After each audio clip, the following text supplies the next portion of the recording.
오는 것 같다 이런 생각이 듭니다. 이제, 네. 예. 진짜 중요한 포인트는 제가 갑자기 사례가 걸려가지고 네. 기침이 많이 났습니다. 죄송합니다.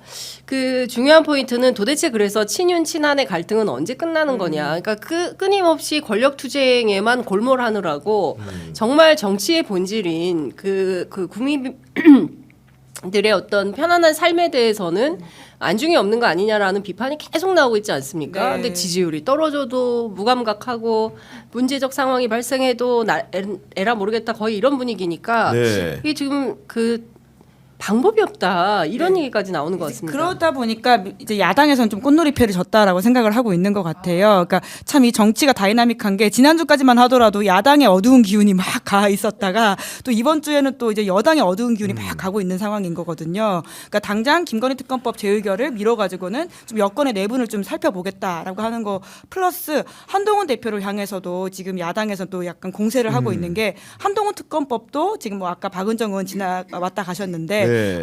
경우에 따라서는 할 수도 있다라고 하는 카드를 과거보다는 좀 적극적으로 꺼내고 있는 모양새고요.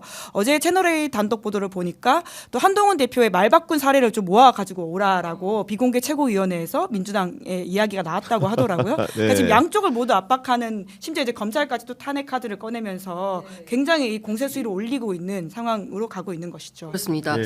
그러니까 참 이 정치의 본질에 그 적합하지 않은 분이 대통령을 하고 있으니까 끊임없는 갈등 국면만 있고 문제 해결은 안 되는 이런 상황인 것 같다라는 생각이 좀 듭니다. 국회에서 김건희 특검법 네. 결국 통과시켰지만 대통령이 거부권 행사를 했습니다. 예정된 수순이긴 하는데 벌써 25번째 거부권 예. 행사에 해당하게 되는 건가요? 그 굉장히 무감해진 상황에 대해서 좀 너무나 안타깝다라는 말씀을 드리기 전에 방금 나온 또 다른 보도 하나 소개해드리면 정시 시그널에서 신지호 이제 부총장이 인터뷰를 했는데요. 네. 오늘 아침에 이제 아까 제가 말씀드린 것처럼 이제 반격의 카드를 자기들도 꺼내 들고 있는 그 내용인 것 같아요.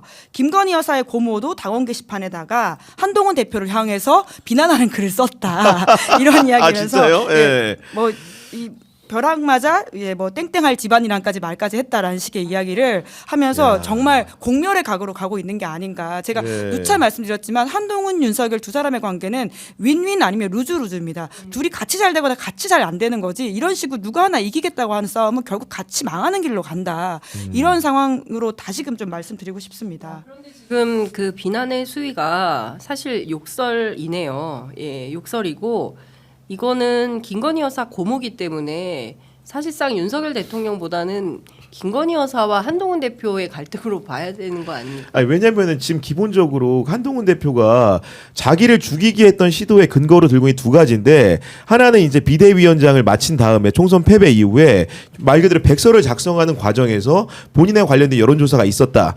당비를 썼다 이런 부분에 하나가 있었고 또 근본적으로 하나가 뭐였냐면은 김건희 여사의 문자를 읽고도 씹었다 이 논란이었거든요. 기본적으로 그거 김건희 문자 익심 논란을 통해서 본인을 벼랑 끝에 세웠고 실제로 몰아내려고 했던 주장을 하고 있는 상황에서 하필이면 이제 신지호 부총장의 그 말이 사실이라고 한다면은 김건희 여사의 고모가 당원 게시판에 한동훈 대표를 비난했다?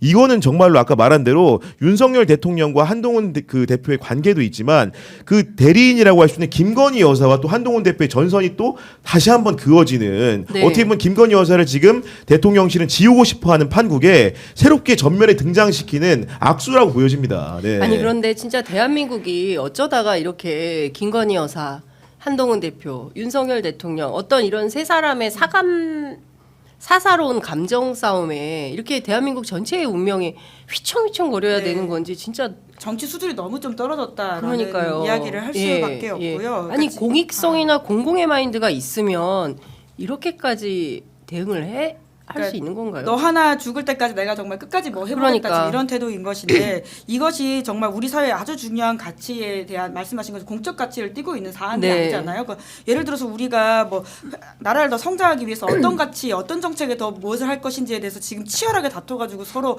바닥까지 가는 게 아닌 상황에서 이걸 보통 국민들이 어떻게 보실지 그리고 사실 보수 지지율의 가장 핵심의 그 바닥을 치는 것들은 보수 분열이거든요. 네. 윤 대통령이 20% 아래로 떨어졌을 때도 결국은 한동훈 대표와 관계가 좋지 않았을 때였습니다. 근데 지금 지난주에 살짝 한국갤럽 기준으로 20%대 됐다고 안심하고 있는 모양새인데 아마 이번 주 더 떨어질 것 같습니다. 다시. 그렇습니다. 그러니까 사실상 제2의 이런 표현을 읽는 것도 참 방송에서 네, 이런 그래서 아까 것도 차마 참, 읽지 못했습니다. 네, 남사스러운 수준인데 이런 상황으로까지 한국 정치를 정말 나락으로 추락시키는데 저는 이제 국민의힘 내부의 결단이 좀 필요해 보인다라는 생각이 좀 드는 겁니다. 뭐 오늘 보수 언론에서 뭐 이 사람 저 사람 묶어가지고 현 사태에 대해서 비판하는 입장들을 조금씩 밝혔던데 그런 뭐 어떤 그냥 입장을 밝히는 수준으로는 안 될 것 같고 어쨌든 12월 10일로 김건희 특검법이 이제 2월 된 거 아니겠습니까? 네. 이때는 좀 통과를 시켜서